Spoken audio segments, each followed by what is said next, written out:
안녕하세요. 박태현 목사입니다. 2020년 3월 9일 월요일 새 아침이 밝았습니다. 이 아침에도 하나님의 크신 은혜와 사랑이 우리 사랑하는 성도 여러분들에게 함께하기를 간절히 바랍니다. 오늘 우리가 읽은 이 말씀은 마태복음 20장 1절부터 16절까지 말씀입니다. 이 말씀은 장터, 인력시장에 대한 말씀입니다. 이 말씀을 자세히 보면 하나님이 사람을 나누실 때 어떤 기준을 가지고 나누시는가를 우리에게 잘 알려주고 있습니다. 그것은 먼저 온 사람과 나중 온 사람입니다. 하나님은 먼저 온 사람을 책망하고 있고 나중 온 사람을 칭찬하고 있습니다. 근데 참 이상합니다. 상식적으로 생각하면 먼저 와서 열심히 일을 한 사람에 대해서 더 많이 칭찬할 것 같고 늦게 온 사람들에 대해서는 책망할 것 같은데 오히려 반대로 그렇게 하지 않고 있다는 것입니다. 여기서 우리는 하나님이 어떤 사람을 기뻐하고 어떤 사람을 찾고 있는가를 우리가 발견할 수가 있습니다. 이 말씀은 우리가 20장 1절부터 16절까지 말씀을 읽었지만 사실은 19장 30절부터 같이 읽어야 되는 것이 맞습니다. 19장 30절에 보면 그러나 먼저 된 자로서 나중되고 나중된 자로서 먼저 될 자가 많으니라 이렇게 되어 있고, 그 다음에 20장 1절에 천국은 마치 품꾼을 얻어 포도원에 들어보내려고 이른 아침에 나간 집주인과 같으니 그가 하루 한 데나리온씩 품꾼들과 약속하여 포도원에 들여보내고, 그래서 쭉 말씀을 이어갑니다. 그리고 맨 마지막에 16절에 이렇게 말씀합니다. 이와 같이 나중된 자로서 먼저 되고 먼저 된 자로서 나중되리라. 19장 30절과 20장 16절에 보면 각각 동일하게 먼저 된 자와 나중된 자가 나오고 있습니다. 이런 것을 인클루지오 구조, 그러니까 수미상관 구조라고 합니다. 처음과 끝이 같은 내용으로 되어 있고 서로 묶여 있습니다. 그리고 이 중간에 있는 내용을 가지고 뭔가 하고자 하는 말씀이 있다는 것입니다. 바로 먼저 온 자와 나중 온 자의 기준을 얘기하고 있습니다. 그래서 어떤 사람이 칭찬받을 수 있는가에 대해서 이야기를 하고 있다는 겁니다. 자, 그러면 하나님이 칭찬하시는 그런 나중된 자 어떤 사람일까? 먼저 기준이 아닌 것이 세 가지가 있습니다. 첫째로 시간은 기준이 아닙니다. 먼저 왔느냐 늦게 왔느냐가 중요한 것은 아니라고 얘기합니다. 그 시간, 그거 자체가 1시간 일했느냐 12시간 일했느냐 이거 자체가 중요한 것은 아니라고 얘기합니다. 예수님을 오래 믿는 것보다 더 중요한 것이 있다는 것입니다. 두 번째는 일의 분량도 기준이 아닙니다. 12시간 일한 사람이 아무리 놀아도 1시간 열심히 일을 한 사람보다 훨씬 더 많은 일을 했을 것입니다. 그런데 그것도 기준이 아닙니다. 세 번째는 희생도 기준이 아닙니다. 그들은 하루 종일 더위를 견디면서 수고했다고 이야기를 하고 있습니다. 그런데 그것보다 더 중요한 것이 있습니다. 먼저 온 사람과 나중 온 사람의 현격한 차이는 뭐냐면 그것은 원망과 감사의 차이입니다. 먼저 온 사람은 집주인을 원망했습니다. 그들은 왜 원망했습니까? 자기들의 그 일을 양으로 판단하여서 그렇게 주인에게 요구를 했기 때문에 그렇습니다. 자기들의 시간의 양, 일의 분량, 희생의 정도를 가지고 주인을 찾아갔습니다. 그리고 우리는 이 정도 일을 했으니까 우리에게 이것에 맞는 것들을 주어야 되는 것이 맞지 않습니까? 라고 요구를 하고 있는 것입니다. 이것은 세상의 논리와 비슷합니다. 세상 사람들이 그렇습니다. 일의 양을 가지고 희생의 정도를 가지고 판단하기를 좋아합니다. 나는 한 달 수입은 얼마나 되는가? 나이는 어떻게 되는가? 어떤 가문의 출신인지, 학위가 어떻는지, 공부는 어느 정도 많이 했는지, 어떤 직장에 다니는지 그런 것을 가지고 우리는 판단하기를 좋아한다는 것입니다. 어떤 신랑감이나 신부감을 고를 때 보면 처음에는 예수 믿는 사람이면 다 되지요 이렇게 말을 합니다. 근데 나중에 가서는 또 찾기를 시작합니다. 그 사람의 직장은 뭡니까? 그 사람은 어떤 가문 출신입니까? 공부는 어느 정도 많이 했습니까? 이것저것 따지다 보면 신앙은 맨 끄트머리에 가 있는 것을 봅니다. 그런 태도는 하나님이 기뻐하시는 태도가 아니죠. 세상적 양의 기준을 가지고 사람을 바라보는 그런 태도라고 할 수 있습니다. 그러면 하나님이 귀하게 보시는 것이 무엇입니까? 시간과 희생의 기준이 아니라, 양의 기준이 아니라 저가 정말 원망하고 있는가 아니면 감사하고 있는가, 그것을 보신다는 것입니다. 여러분, 이것은 태도의 문제입니다. 자신의 주인에 대한 내적인 태도입니다. 태도가 먼저 된 자와 나중된 자, 이것이 승패를 좌우하는 것입니다. 인생은 태도가 승패를 좌우하는 것입니다. 어떤 태도를 가지고 있느냐, 하나님은 그것을 보신다는 거예요. 능력이 부족하다고 해서 하나님이 안 쓰시는 것이 아닙니다. 능력은 하나님이 주시는 것입니다. 하나님께 대한 태도가 중요합니다.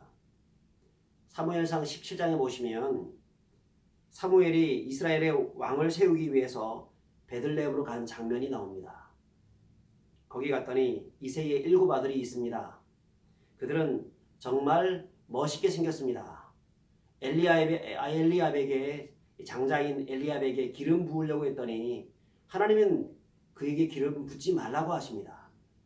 그리고 맨 마지막 거기에 있지도 않았던 다윗을 찾아내어서 기름 붓게 하십니다. 왜 그렇습니까? 엘리압과 다른 형제들은 태도가 안 되어 있었지만 다윗은 태도가 바르게 되어 있었습니다.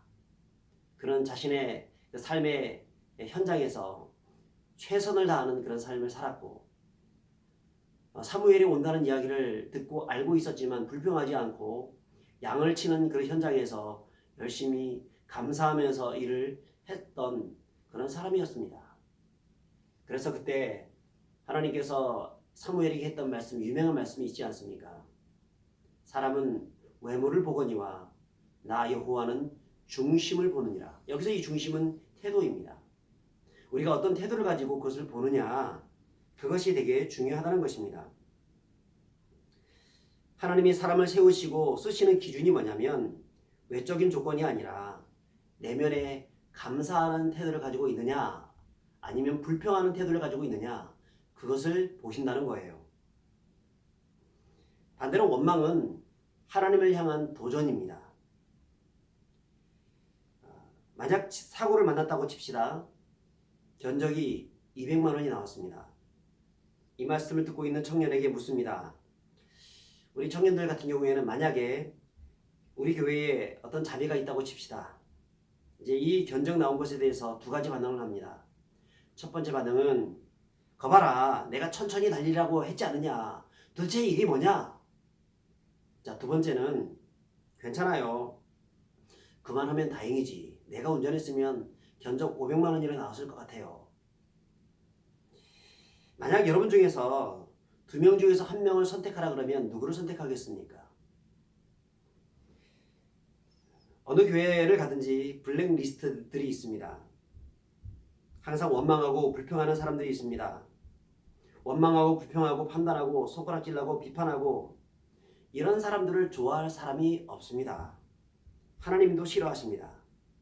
왜냐하면 하나님의 주권에 대한 도전이기 때문에 그렇습니다. 주인이 돈을 안 주는 것이 아닙니다. 이 사람들에게 돈을 줬습니다. 그럼에도 불구하고 그들은 원망을 하고 있습니다. 왜 우리에게 이것밖에 주지 않느냐고 얘기합니다. 그러자 주인이 뭐라고 얘기합니까? 내 것을 가지고 내 뜻대로 할 것이 아니냐, 내가 선함으로 네가 악하게 보느냐. 주인은 그들을 악하다라고 얘기하고 있습니다. 그러므로 원망이라는 것은 하나님의 주권에 대한 강력한 도전입니다. 자, 그리고 또 그들이 무엇이 문제입니까? 비교 의식이 문제입니다. 그들은 나중 온 사람들과 자신들을 비교하고 있습니다. 그렇기 때문에 자꾸 원망이 생기고 불평이 생기는 것입니다. 비교하기 시작하면 피해 의식이 생깁니다. 비교하면 자꾸 자신이 부족하다고 느껴집니다. 그래서 감사거리를 잃어버립니다. 자꾸 원망하는 마음들이 생기는 것입니다. 우리에게 주어진 그 삶 자체를 인정하고 감사하며 그리고 그 속에서 감사거리를 찾아내게 되면 얼마든지 감사거리를 많이 찾아낼 수가 있기 때문에 다른 사람과 비교하지 말고 감사하는 사람들이 되어야 합니다. 대한민국은 정말 다른 나라에 비교해 봤을 때 정말 잘 살고 좋은 나라입니다. 그럼에도 불구하고 우리는 한국 사람들은 불평 불만나는 일들이 많습니다. 왜냐하면 우리보다 부족하고 연약한 그런 사람들을 보지 않고 자꾸 잘 사는 사람들과 비교하기 때문에 그렇습니다. 우리는 우리 자신의 문화가 있습니다. 우리 자신이 일궈놓은 그 삶의 가치들이 있습니다. 우리가 최선을 다해서 지금까지 이루었던 그런 것들이 있습니다. 그리고 우리가 잘하는 것들이 있습니다. 우리가 세계 최고의 것들이 있습니다. 그것을 생각하면서 우리는 감사하는 마음들을 가져야 합니다. 비교하면 비교할수록 우리는 자꾸 낮아지게 보이고 부족하게 보이고 그러다가 원망과 불평이 생기는 것입니다. 사랑하는 여러분, 좀 못나면 어떻습니까? 좀 부족하면 어떻습니까? 오늘 우리가 깨어 있다는 것이 감사하고 아침에 일어날 수 있다는 것이 감사하고 또 이렇게 예배를 드릴 수 있다는 것이 감사하고 우리 삶에 감사거리를 찾으면 참 많이 찾을 수 있습니다. 오늘 하루도 주님께서 우리에게 주어진 여러 가지 시간들을 생각하시면서 감사하시는 분들이 되시길 바랍니다. 불평하지 말고 감사하는 태도를 가지고 하나님께 영광 돌리고 주님을 찬양하는 믿음의 백성들 다 되시기를 주의 이름으로 축복합니다. 기도하겠습니다. 사랑이 많으신 하나님 아버지, 은혜를 진심으로 감사합니다. 그동안 우리는 참 감사하지 못하고 늘 원망과 불평하는 삶을 살아왔음을 봅니다. 주님, 이제는 우리 입술이 불평의 입술에서 감사의 입술로 바꿀 수 있도록 도와주시옵소서. 일의 양과 어떤 세속적인 기준을 가지고 사람을 판단하는 자가 아니라 감사함으로 세상을 살아갈 수 있는 자가 되게 도와주시고 내면에서부터 하나님께서 우리에게 부어주신 그 은혜에 감사하면서 하나님의 주권을 인정하며 주님을 찬양하는 그런 삶을 살아갈 수 있도록 하여 주옵소서. 오늘도 함께하여 주옵소서. 우리를 원하신 예수 이름으로 기도합니다. 아멘. 오늘 하루도 감사가 넘치는 그런 하루가 되시기를 간절히 바랍니다. 감사합니다.